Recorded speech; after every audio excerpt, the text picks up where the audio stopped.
have to save him. He is the key.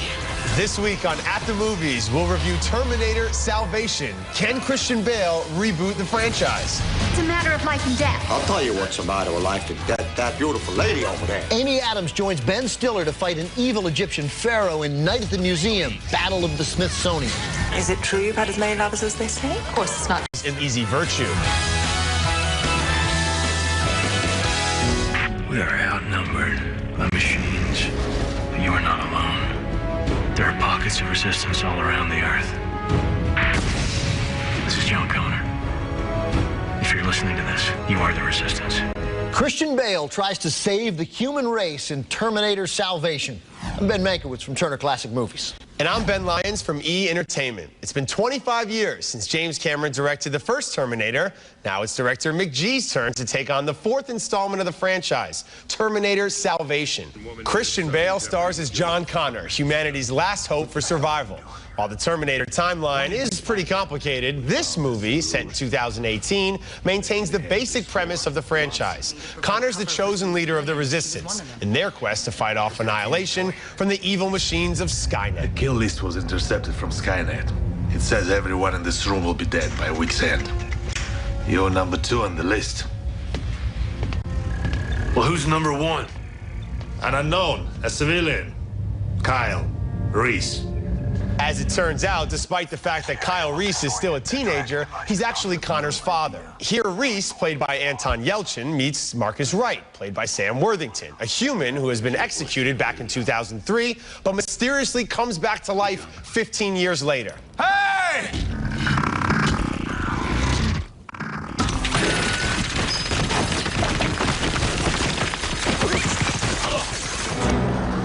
Come with me if you want to live. Okay, enough with the plot breakdown, which thankfully becomes less and less confusing as the movie goes on. This is the fourth Terminator movie after all, so let's see some robots.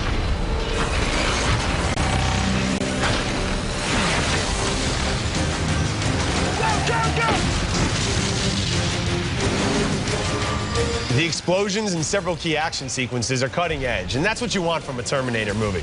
As in all Terminator films, there's a final showdown between the humans and the machines. Here, John Connor infiltrates Skynet to rescue his father and the other captured humans.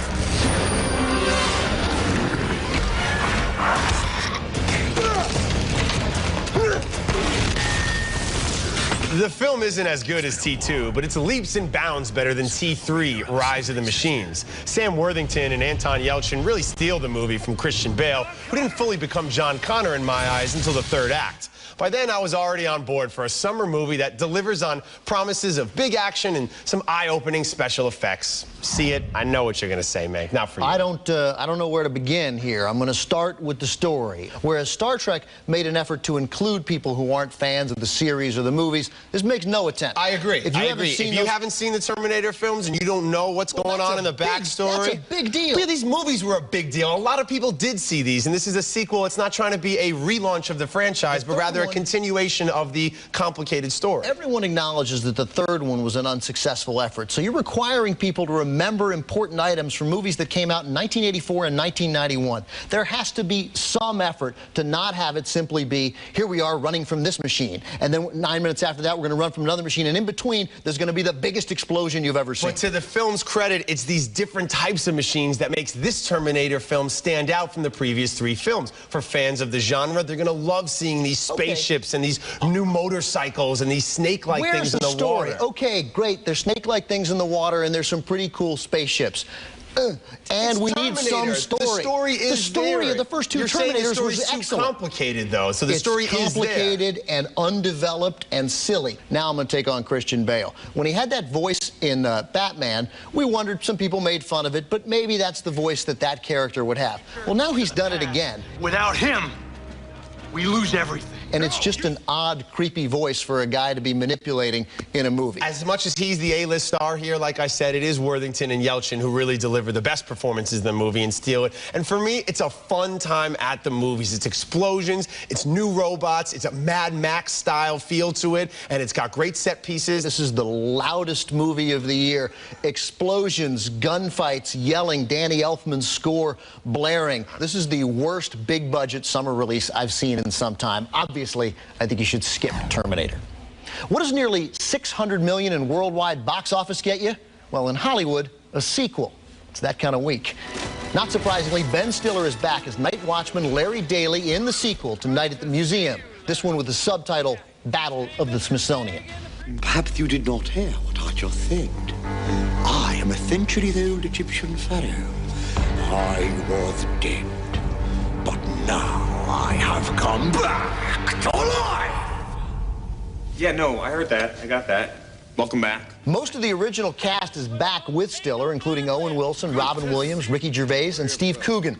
Joining the crew are two key additions: Amy Adams as Amelia Earhart, and Hank Azaria, with enviable comic timing, as an evil Egyptian pharaoh seeking the powerful ancient tablet that brings these museum characters back to life. Azaria plays the pharaoh with a dry evil that works well in every scene. Is that you breathing? Because I can't hear myself think. There's just too much going on here. You're asthmatic, you're a robot. And what is the cape for? Are we going to the opera? I don't think so. Bill Hader excels again in a supporting role as an incompetent General Custer.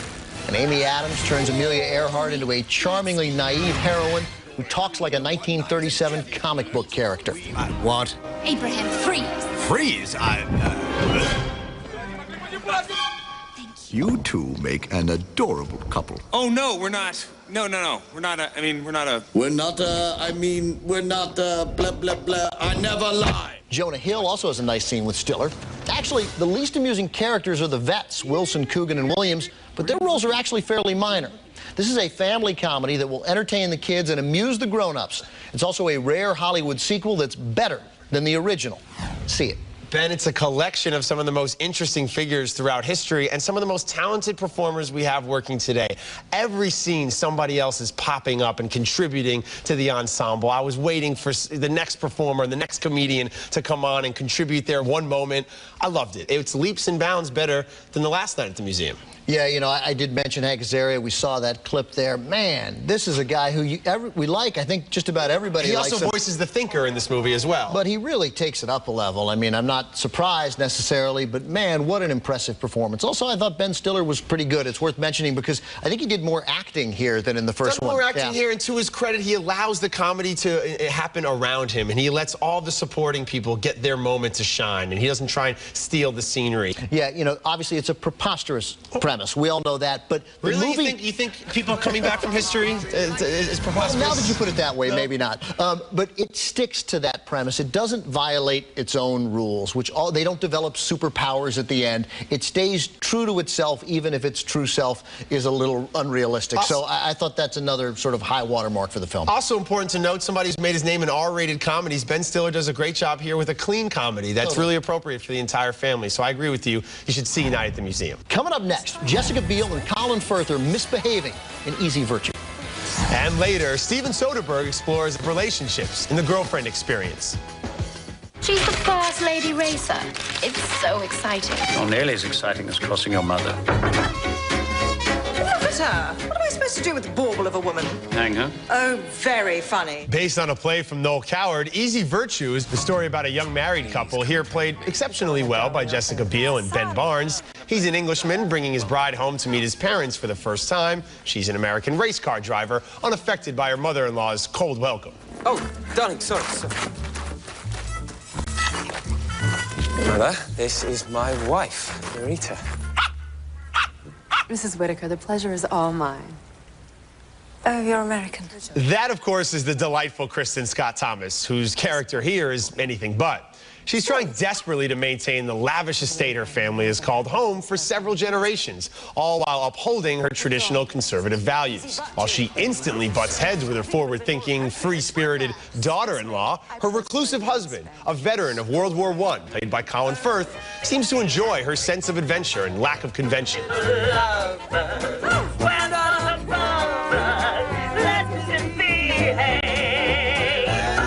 This was a surprisingly entertaining and well-shot film from writer-director Stephen Elliott. Biel delivers the best performance of her young career. She doesn't back down when up against Thomas. She shows a sweet vulnerability when alongside Firth, and has great chemistry with Barnes, even in their moments of contention. I enjoyed Easy Virtue. You should see it. Well, you mentioned the comedy, and I laughed. I mean, this movie, it's a Noel Coward play. There are moments that are just flat-out funny, and we have a couple of serious veteran, solid performers in Colin Firth and Kristen Scott Thomas. That said, in both cases, I didn't think it was their best work. I had trouble, ultimately, believing that Jessica Biel existed in this world. I don't know that I ever bought that she was sort of this hip, beautiful American race car driver in 1930. You don't buy Jessica Biel as being beautiful? And, I buy her as being beautiful, but she seems like someone who comes from another era, and that's sort of the spirit of the play. She's almost like a woman from the future who's living her life by a different set of rules than everybody else. I understand the living by a different set of rules, but she actually seemed like she was from the future. I did not believe that woman existed in 1930, and that constantly cut in to what was, at times, as I mentioned, some funny moments. I found that Firth, every time you felt he was distant and removed, he had those tender moments with Biel where he showed that he was actually connected to the world around him. A very sweet and tender film that could have been really stuffy, but it had a little life to it, which I appreciated. Ultimately, I think, Ben, just funny but ordinary, so I'm going to say go ahead and rent Easy Virtue. Coming up next, the Oscar-winning director of Traffic and Aaron Brockovich brings us The Girlfriend Experience. And on next week's show, we'll review Pixar's latest animated adventure, Up. Please let me in. No. Sometimes clients think they want the real you, but at the end of the day, they don't. They want what they want you to be. They want you to be something else. Next, from a gifted director constantly probing new ways to tell stories and new methods to get you to watch those stories, it's Steven Soderbergh's The Girlfriend Experience. Sasha Grey, who happens to be a real-life star of adult films, plays the lead here. She's Chelsea, a high-priced escort who, despite her professional responsibilities, maintains a committed relationship with her boyfriend. He wants to meet you. He wants to meet me? Mm-hmm. What's he want to meet me for? He's never met an escort that is in a committed relationship. Shot digitally, this film covers 5 days in Chelsea's life with many men, all of them consumed with the deteriorating economy. Some bore her, some interest her, some even excite her, even though in the end, it's all about the money. I wore a Michael Kors dress and shoes with La Perla lingerie underneath and diamond-stud earrings. He liked my dress but didn't go into detail why and didn't mention anything else about my appearance. As much as there is to admire about Soderbergh, his indifference to time sequencing hurts the story here.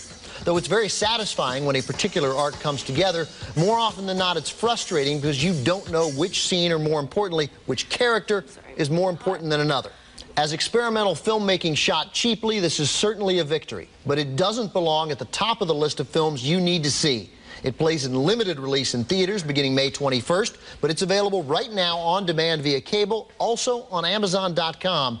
And I'm giving The Girlfriend Experience a rent it. Soderbergh had such an amazing run of critically well-received films, from The Limey to your favorite film, Out of Sight, and the aforementioned Aaron Brockovich in Traffic. Then he had a lot of commercial success with the Ocean's movies. Now he's earned the right to make these types of experimental movies. And I think of all the films he's made like this, if you think of Full Frontal or Bubble, this is by far the most effective one. And you really do lose yourself in these characters. And yes, it jumps around, and the narrative can be a little difficult to follow, but when it does come together, there's this sense of, this is interesting. I see why now how it connects, and I'm ready to move forward with the story. Yeah, I just wish that experience had happened a little more. I think it's worth mentioning there's very little sex and very little nudity. Almost as much about the economy as it is about the world of high-class prostitution. And that's one thing I liked. All these guys talking about the economy tour, all these guys with financial advice for her, they're all losing money. They're still paying for her. Even in a down economy, a recession, sex still sells. She's still doing fine. I did like that part. It sounds like you appreciated elements to this movie, but didn't like it as much as I did. I'm going to say see it.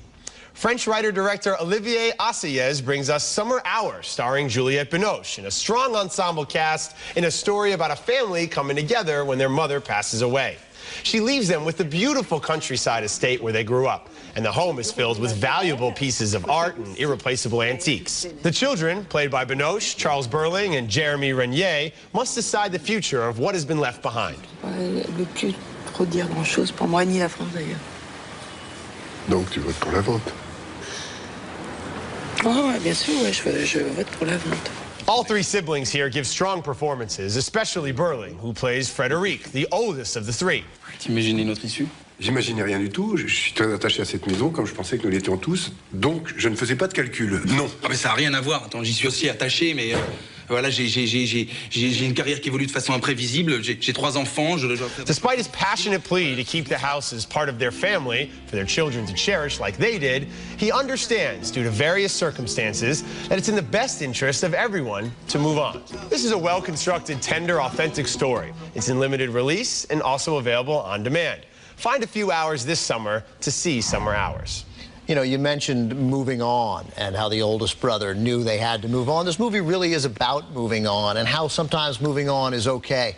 And, you know, I wasn't sure after I'd seen it how much I liked it. And then, what do you know, a day later, I'm still thinking about it, and I'm thinking about it sort of pleasantly. Kind of always the sign of a good movie here. And definitely. I feel like if this was an American film, the family would be dysfunctional and quirky and odd. And here they're really not. Every time you feel like they're going to explode and confront one another with their various opinions about what to do with the estate, they don't. And they realize that they are a family and they want to move on together.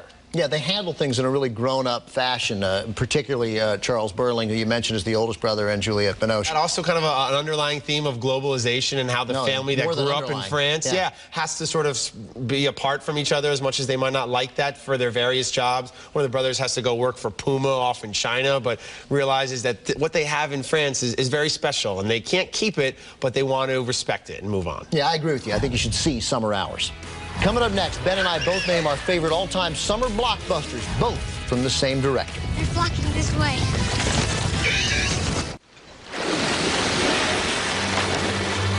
You're going to need a bigger boat. With the summer movie season officially underway, we thought it would be a good time to talk about our favorite big summer movies. My choice is the film generally considered the first summer blockbuster, Jaws, from director Steven Spielberg. It wasn't his first directing effort, but it's the movie that made him an international superstar.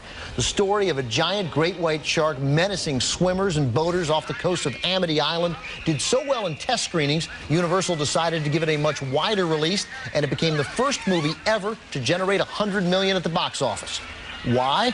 Because it's tense, terrifying, and totally believable. Even today, 34 summers later, if you stumble across Jaws while changing channels, it is impossible not to watch. For me, there was no bigger or better summer blockbuster as a kid than another Spielberg movie, Jurassic Park. I went with my dad and some of my friends to the famous Ziegfeld Theater in New York and was blown away by the larger-than-life dinosaurs, which, surprisingly, still hold up today when I watch the film. Must go faster. What a great cast. Sam Neill, Laura Dern, Jeff Goldblum, Sam Jackson, and who can forget that death scene with Wayne Knight, a.k.a. Newman from Seinfeld. There was something magical about the film, groundbreaking even, and terrifying too. It was the perfect summer movie. Also, one of my great movie-going experiences, seeing Jurassic Park at a midnight show at the Uptown Theater in Washington, D.C. Terrifying, and 16 years later, those dinosaurs definitely hold up. Why did they have to make sequels for both of our movies? I wish they just kept the original. True of so many Hollywood sequels. And you can go to twitter.com/atthemoviestv to share your favorite summer movie thoughts. Want to know what you can't miss this weekend? Well, stay tuned for My 3 to See. Closed captioning for At the Movies is sponsored by... Unlock a magical world where all your cat's favorite flavors, including real carnation milk, come alive. Frisky's feline favorites. Feed the senses. Hotel provided by Park Hyatt Chicago. Chicago's award-winning hotel and luxury dining experience. Located in the heart of Chicago's Magnificent Mile on Water Tower Square. Okay, recapping the movies on this week's show, I aggressively say to skip Terminator Salvation. Ben says see it. We both say see Night at the Museum, Battle of the Smithsonian. I say rent Easy Virtue, but Ben says see it. I say rent The Girlfriend Experience, and Ben says see it. And we both say see Summer Hours. Now it's time for My 3 to See. Easy Virtue could have been a gloomy, stuffy, self-indulgent period piece. Thankfully, it's none of those things. It's the best work I've seen so far from young stars Jessica Biel and Ben Barnes, while Kristen Scott Thomas and Colin Firth are wonderful as always. At number 2, if you haven't seen Star Trek by now, may I suggest you be banished to an eternity of Romulan slavery. Seriously, though, the talented filmmaker J. J.J. Abrams has reimagined the popular franchise. While the movie does not feature a weak performance from the ensemble cast, it's important to note that Zachary Quinto stands out as Spock, capturing the true essence of the half-Vulcan, half-human member of the Enterprise. And at number 1, Night at the Museum, Battle of the Smithsonian. I found this sequel to be much better than the original. Ben Stiller and the star-studded supporting cast make this the perfect film to take the entire family to see over the holiday weekend. That's it for us for now. Remember, we're always online, and now you can follow us on Twitter. Go to @themoviestv.com to find out how. Join us next week when we'll review Pixar's first 3D animated adventure, Up. And until then, as always, we'll be at the movies. With my Wilderness Explorer GPS, we'll never be lost. It's an earthquake! Greatest earthquake ever known!